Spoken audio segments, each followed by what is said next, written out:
ओम नमो भगवते वासुदेवाय नमः। राधे कृष्ण ब्रजधाम यूट्यूब चैनल पर आप सभी का स्वागत है। आज मैं आपको निर्जला एकादशी की कथा और पूजा विधि दोनों इस वीडियो के माध्यम से सुनाने जा रहा हूँ। निर्जला एकादशी का व्रत सबसे बड़ा व्रत है। निर्जला एकादशी के दिन भगवान विष्णु की पूजा करने से तथा पितृदेवताओं की पूजा करने से हर मनोकामना पूरी हो जाती है, पितृदोष दूर होता है।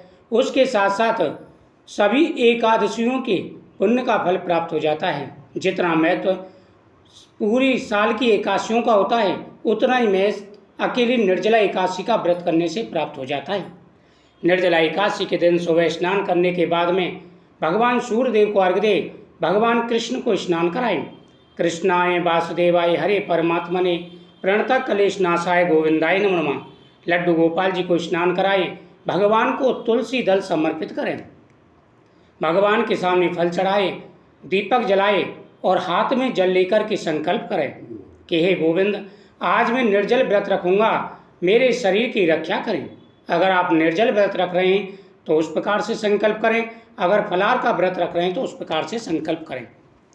श्री भीमसेन व्यास जी से बोले कि हे पितामह, भ्राता युधिष्ठिर, माता कुंती, द्रौपदी, अर्जुन, नकुल और सहदेव आदि सब एकादशी के दिन अन्न खाने को मना करते हैं, परंतु मैं उनसे कहता हूँ कि भाई, भक्ति पूर्वक भगवान की पूजा आदि तो मैं कर सकता हूँ, दान भी दे सकता हूँ, परंतु भोजन के बिना नहीं रह सकता। यानी जब भी एकादशी आती थी तो पांडव सभी एकादशी का व्रत करते थे और भीम से भी एकादशी का व्रत करने के लिए कहते थे।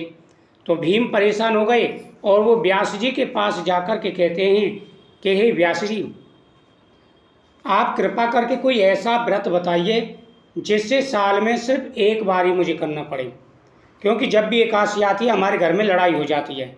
सभी कहते हैं एकादशी का व्रत रख, और मुझ पर एकादशी का व्रत नहीं रखा जाता। महीने में 2 बार एकादशी आ जाती हैं। यह सुनकर व्यास जी कहने लगे, हे भीमसेन, यदि तुम नरक को बुरा और स्वर्ग को अच्छा समझते हो तो प्रत मास की दोनों एकादशियों को अन्न मत खाया करो। तब भीमसेन ने कहा, हे पितामह, मैं तो पहले ही कह चुका हूँ कि मैं भोजन के बिना नहीं रह सकता। यदि वर्ष भर में कोई एक ही व्रत हो तो वह मैं रख सकता हूँ। मेरे पेट में मृग नाम वाली अग्नि है। मैं अन्न के भोजन के बिना पूरा उपवास तो क्या, एक समय भी बिना भोजन के नहीं रह सकता। अतः आप मुझे कोई ऐसा व्रत बताइए जो वर्ष में केवल एक ही बार करना पड़े और मुझको स्वर्ग की प्राप्ति हो। श्री व्यास जी कहने लगे, हे पुत्र, बड़े बड़े ऋषियों ने अनेकों शास्त्र आदि बनाए हैं जिनमें वर्णित उपायों के द्वारा थोड़े परिश्रम से ही स्वर्ग की प्राप्ति हो जाती है, परंतु उन शास्त्रों में भी दोनों पक्षों की एकादशी का व्रत सबसे उत्तम बताया गया है। इस बारे में तुम्हें एक कथा सुनाता हूँ, ध्यान से सुनो। प्राचीन समय की बात है। नदी के किनारे एक बुढ़िया रहा करती थी। बुढ़िया माई का नियम था, वह प्रत्येक एकादशी के दिन भगवान की पूजा किया करती थी। जब भी एकादशी आती वह भगवान की पूजा करती और एकादशी का व्रत करती थी। पूरा जीवन उसका इसी प्रकार व्यतीत हो गया। वह गरीब थी, उसके घर में कुछ भी नहीं था, लेकिन जैसे भी थी श्रद्धापूर्वक वह भगवान की पूजा करती। एक बार निर्जला एकादशी का दिन आया।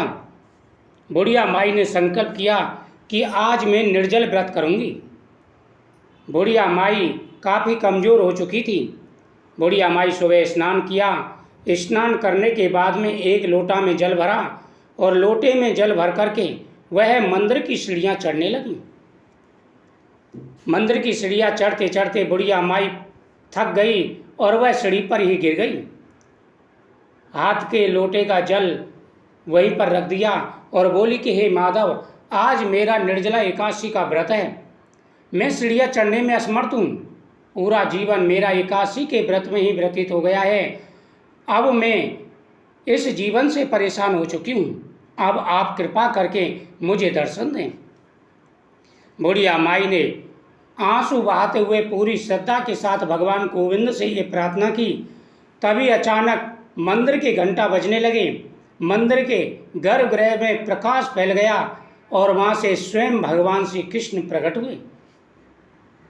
चारों तरफ प्रकाश फैल गया। बुढ़िया माई ने हाथ जोड़े, भगवान श्री कृष्ण ने स्वयं आकर के बुढ़िया माई को जल पिलाया और बुढ़िया माई का शरीर शांत हो चुका था। सबके देखते देखते बुढ़िया माई के शरीर से एक दिव्य प्रकाश निकला, जो कि मंदिर से निकले हुए प्रकाश में वह समा गया। सभी बुढ़िया माई की जय जयकार करने लगे। बुढ़िया माई ने भगवान की पूरी श्रद्धा के साथ में पूजा की तो स्वयं भगवान ने आकर के उसे जल पिलाया। इस प्रकार से जो भी निर्जला एकादशी का व्रत करते हैं उन्हें अनंत गुना फल की प्राप्ति होती है। भगवान स्वयं अपने रथ में बैठा करके बुढ़िया माई को गोलोक धाम ले गई। हे भीमसेन, निर्जला एकादशी का व्रत करने से सभी प्रकार की मनोकामनाएं पूरी हो जाती हैं। बड़े बड़े ऋषियों ने अनेक शास्त्र आदि बनाए हैं, जिनमें वर्णित उपायों के द्वारा थोड़े परिश्रम से ही स्वर्ग की प्राप्ति हो सकती है, परंतु उन शास्त्रों में भी दोनों पक्षों की एकादशियों का व्रत श्रेष्ठ है। श्री व्यास जी के वचन सुनकर भीमसेन नरक में जाने के भय से भयभीत हो गई और कंपायमान होकर अब क्या करूं? एक मास में 2 व्रत तो मैं नहीं कर सकता, हाँ वर्ष में 1 व्रत करने का प्रयत्न कर सकता हूं। एक दिन व्रत करने से मेरी मुक्ति हो जाए, यदि ऐसा कोई व्रत हो तो कहिए। यह बात सुनकर व्यास जी कहने लगे, वृष और मिथुन की संक्रांति के बीच ज्येष्ठ मास के शुक्ल पक्ष की जो एकादशी आती है, उस एकादशी का नाम निर्जला है। तुम उस एकादशी का व्रत करो। इस एकादशी के व्रत में स्नान और आचमन के सिवा जल वर्जित है। हे भीमसेन, आचमन में 6 मासे के जल से अधिक नहीं होना चाहिए, अन्यथा वह मदपान के समान होता है। इस दिन भोजन नहीं करना चाहिए, क्योंकि भोजन करने से व्रत नष्ट हो जाता है। इस एकादशी के दिन सूर्योदय से लेकर द्वादशी को सूर्योदय तक जल ग्रहण न करने से समस्त एकादशियों के व्रत का फल प्राप्त होता है। द्वादशी को सूर्योदय से पहले उठकर स्नान आदि करके ब्राह्मण को दान आदि देना चाहिए। इसके पश्चात भूखे और सतपाय ब्राह्मणों को भोजन कराकर फिर स्वयं भोजन करना चाहिए। इसका फल 1 वर्ष की संपूर्ण एकादशियों के फल के बराबर है। व्यास जी कहने लगे, हे भीमसेन, यह मुझको स्वयं भगवान ने बताया है। इस एकादशी का पुण्य समस्त तीर्थों और दानों से बढ़कर है। केवल एक दिन मनुष्य निर्जल रहने से पापों से मुक्त हो जाता है। जो मनुष्य निर्जला एकादशी का व्रत करते हैं उनको मृत्यु के समय यमदूत आकर नहीं घेरते, वरन भगवान के पादर्श उसको पुष्पक विमान में बैठा करके ले जाते हैं। अतः संसार जनों को यह सर्वश्रेष्ठ निर्जला एकादशी का व्रत अवश्य करना चाहिए। इस दिन ओम नमो भगवते वासुदेवाय नमः मंत्र का जाप करते उच्चारण करें, गोदान करें। व्यास जी की आज्ञा अनुसार भीमसेन ने भी इस व्रत को किया। इसी कारण इस एकादशी को भीमसेनी या पांडवी एकादशी कहते हैं। निर्जला व्रत करने से प्रथम भगवान का पूजन करके यह प्रार्थना करें कि हे गोविंद, आज मैं निर्जल व्रत करूँगा, दूसरे दिन भोजन करूँगा, मैं इस व्रत को श्रद्धापूर्वक करूँगा, अतः आपकी कृपा से मेरे सारे पाप नष्ट हों। इस दिन 1 गड़ा वस्त्र से ढककर स्वर्ण सहित दान करना चाहिए। इस दिन अन्नदान, वस्त्र दान, ज्योति दान आदि करना चाहिए। इन सभी का करोड़ों गुना फल प्राप्त होता है। इस प्रकार से व्रत करने के बाद में भगवान के सामने मंत्रों का जाप करें, हर प्रकार की मनोकामनाएं पूरी हो जाती हैं। ओम नमो भगवते वासुदेवाय नमः।